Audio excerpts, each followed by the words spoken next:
साबिक़ा उम्मतों में हम देखते हैं कि अल्लाह ताला काफ़िरों से, ज़ालिमों से ख़ुद इंतकाम लेता रहा है। कौम लूत, पत्थरों की बारिश उनके ऊपर, कौम नूह को पानी में गर्क कर दिया, और इस अंदाज से कौम आद को हवा में उड़ाकर तबाह कर दिया। इस कौम के साथ ऐसा, यानी इस उम्मत के साथ ऐसा क्यों नहीं? उसकी दो बड़ी वजह हैं।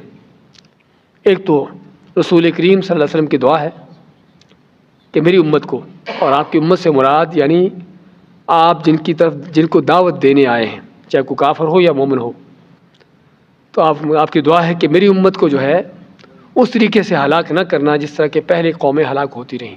और दूसरा, अल्लाह ताला ने इस उम्मत के लिए ख़ास तौर पर, इस उम्मत के लिए अजर व सवाब के लिए वो काम जो अल्लाह ताला ख़ुद करता था कौमों को हलाक करने का, इस उम्मत को वो काम सौंपा कि जिहाद करो, अल्लाह के दुश्मनों से लड़ो।